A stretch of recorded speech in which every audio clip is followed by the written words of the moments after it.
Learning the highs and lows of relationships is a cornerstone of navigating adolescence and high school.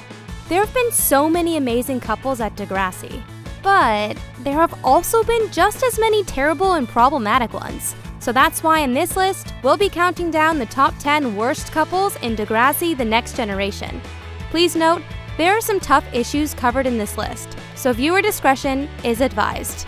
Before we dive in, if you're a fan of Degrassi, don't forget to subscribe to this channel and ring that notification bell. Number 10. Blue and Holly J. Blue and Holly J were doomed from the start. Their relationship only began because Holly J was feeling pressured into having sex, as the only girl on the cheer squad who hadn't done so yet. And now that ANYA's done the deed, the power squad might finally be virgin-free. Not a chance. Unless you're one. Although in the end they didn't go through with having sex and stayed friends, the build-up to their short-lived relationship was rough. Holly J's family began going through some financial woes, which led to her shamefully pulling away from Blue and her friends, in an attempt to spend less. I can see the anti-grapevine headline now. Meet Holly J, Degrassi's newest charity case. This came to a head for the couple when Holly had to back out of a concert that Blue had waited hours in the rain to get tickets for, but was too ashamed to explain why. If you don't want to go with me, just say. I don't want to go with you. Great. And only escalated further when she began trying to destroy Mia's success out of jealousy. All I know is that people are saying that Mia likes to hang out at wild sex parties. I guess if you have a kid at 13, sleeping around to get a job isn't really a big deal. Which, in turn, led to Blue calling her out for her selfishness. You're the kind of girl who expects everything handed to her on a silver platter. And I'm not interested in a girl like that. Holly J and Blue did reconnect at the black and white dance. But once the two were together, Blue's controlling nature became apparent to Holly J, who finally put an end to the relationship. You know, you should really put all the heads on the money to one side. That's it. First of all, you are not student council president, and I didn't become president so that I could make friends and have people love me. I did it so that I could do things my way. So just leave me alone. The less than romantic genesis of Blue and Holly J's friendship, paired with how short their eventual relationship thankfully was, earns them the opening spot on our list. Sorry, Blue. Number 9.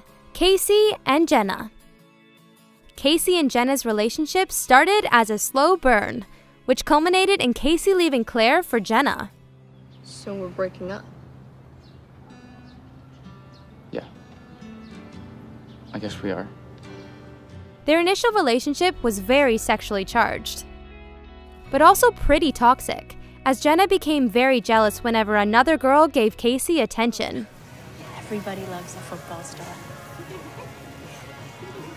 Yeah. They sure do. Things escalated for the couple when Jenna discovered she was pregnant. And, just to make matters worse, Casey broke up with her when he found out she was too far along to get an abortion. You do whatever you want. I can't be involved. Things improved between the two and they got back together, with Casey becoming more involved with the baby. Of course, there were some hiccups, including the now infamous line from Casey. You told me to play basketball! And then, finally, at the spring fling, little baby Tyson came into the world. Jenna eventually moved in with Casey, but he continued to have an affair with Marisol. What's he doing with Marisol? Maybe he asked for a ride. Really? Do they, like, hang out? And things really hit the fan when Tyson fell off a table. My heart. Ty! Oh my gosh!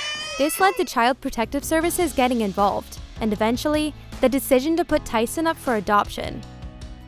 A decision that led Casey and Jenna to break up, as they realized they were only staying together for their child. And you were right. Once Tyson's gone, there's nothing keeping me here. Casey and Jenna had a toxic relationship, which was tough to watch unfold, marred by the struggles of teenage pregnancy and parenthood. Number 8. Drew and Zoe. A relationship that only lasts for 2 episodes is certainly a contender for one of the worst. Drew and Zoe's relationship wasn't even really a relationship at all. With Drew's drugged-up phone calls, Zoe assumed he was into her. Just wanted to call you and tell you how great you were. Today was perfect. Really?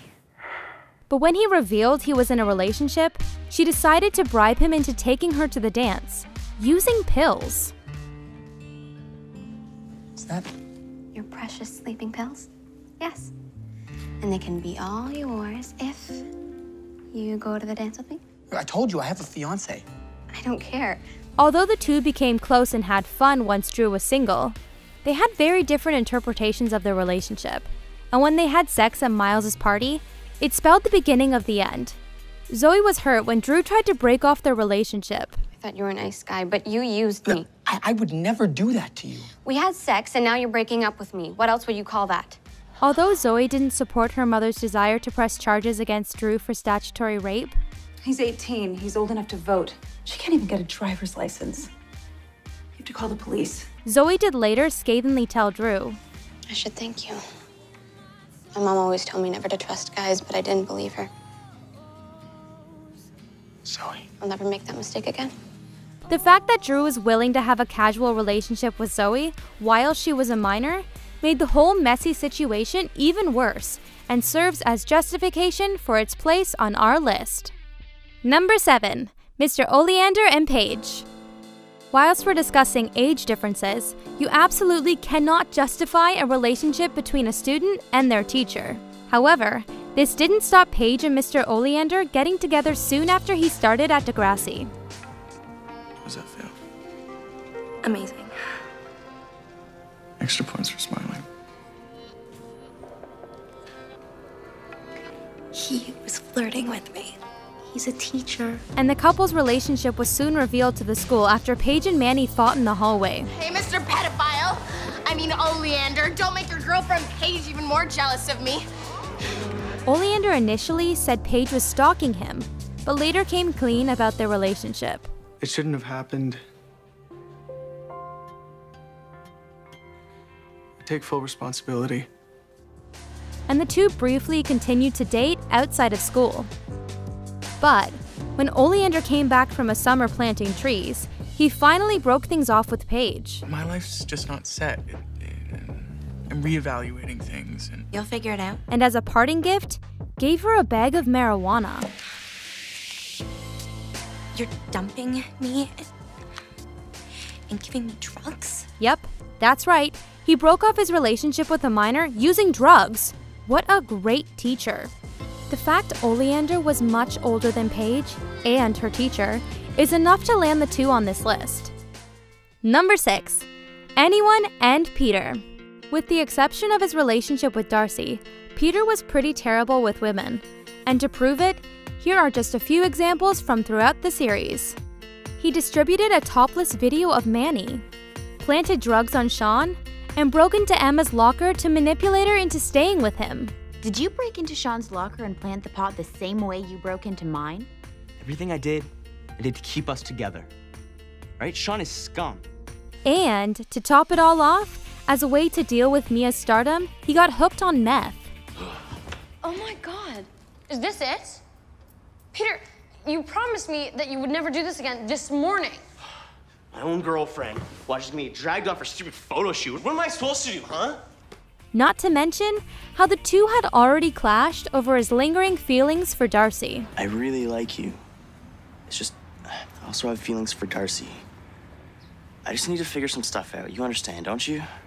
Sure, we felt bad for him when the only girl he really loved and cared for, Darcy, left for Kenya. But that in no way excused any of his other behavior. Number 5. Toby and Liberty. This one is pretty straightforward. It wasn't a relationship built to last, and was born out of grief and guilt from both sides. In an attempt to cheer Liberty up following the death of JT, the two went on a drive where Toby's car broke down. Damn you, Bobby's car! You stupid piece of junk! In classic Toby form, he freaked out and made Liberty laugh. However, this time, it led to the two of them sharing a kiss.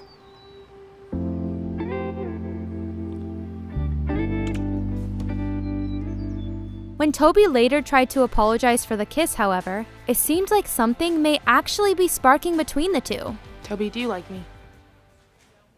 Yeah, a lot, actually. Well, I like you too. Problem solved. But when Liberty heard him tell Mia that JT realized he had feelings for her the night that he died, she was crushed. He meant Liberty. I'm sorry, Mia, but he still liked her. Liberty, what'd you hear? Everything. And though Toby tried to explain he was just protecting her, Liberty simply walks away, forever ending a chance for a real relationship between the pair.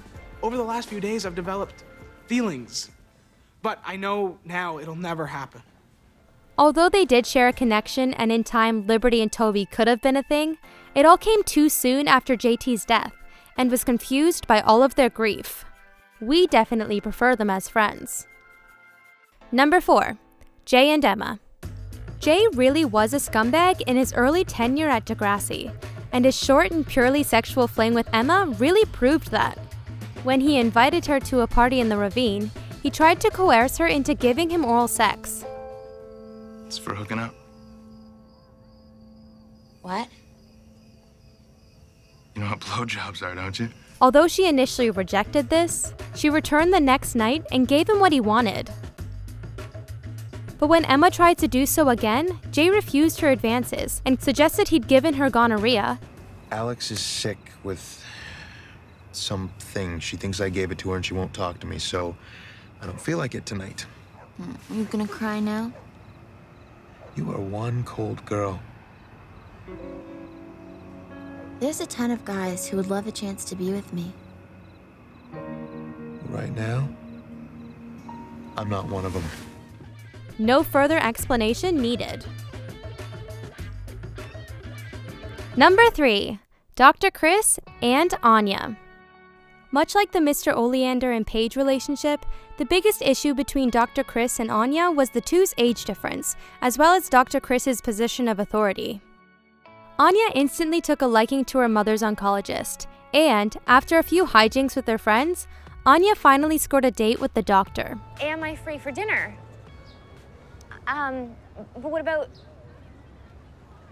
Oh, she's just a friend.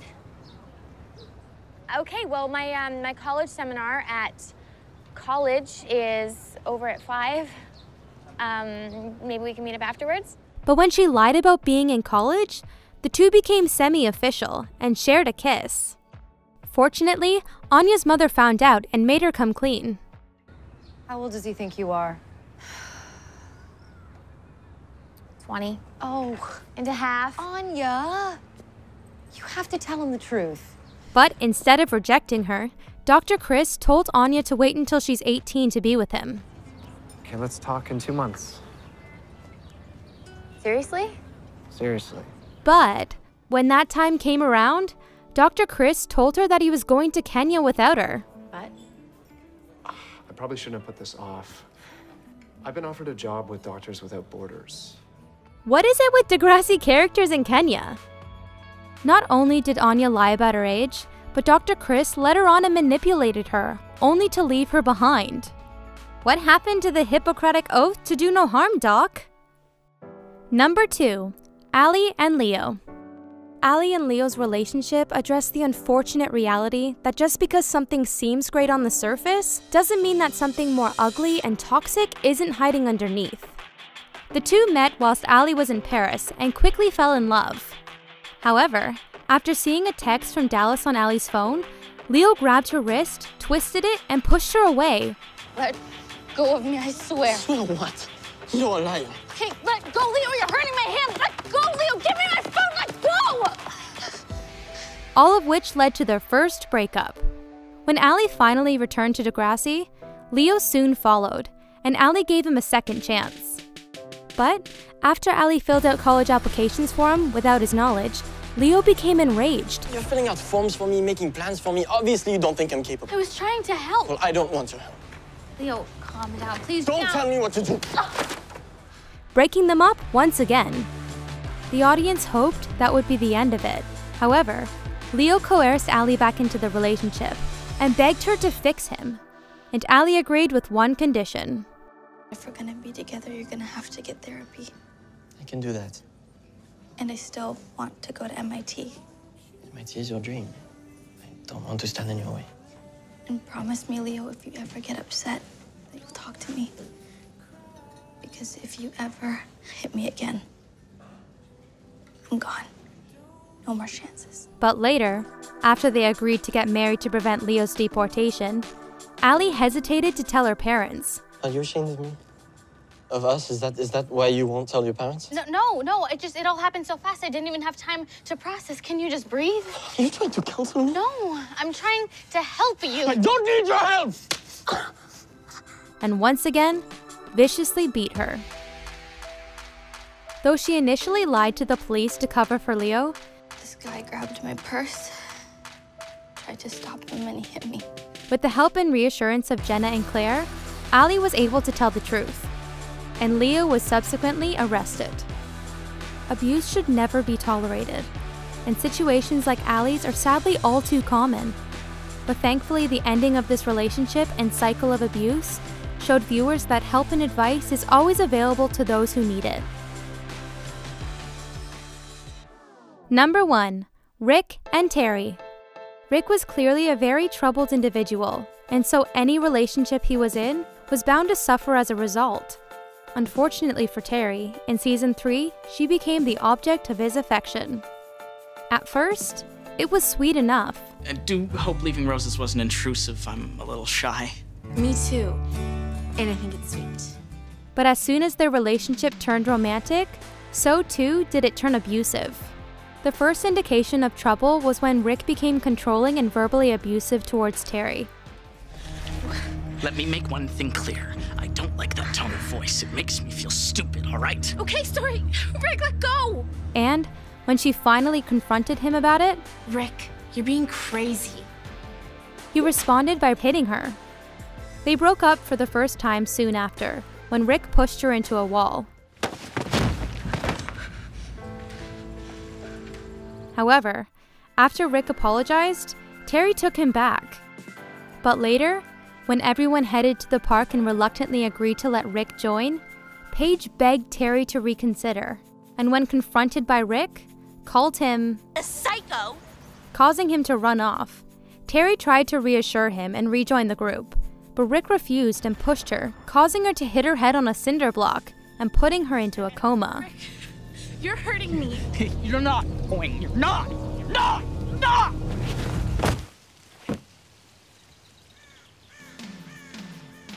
Although Terry thankfully pulled through and later transferred schools, this storyline demonstrated to viewers how far abuse, both psychologically and physically, can go within a relationship, and how truly dangerous it can be. Terry. And for that reason, it truly is the absolute worst, and worthy of the top spot. So, there you have it. Those were our picks for the top 10 worst couples in Degrassi: The Next Generation. Do you agree? Or did we miss any out? Let us know below, and don't forget to like, subscribe, and ring that notification bell.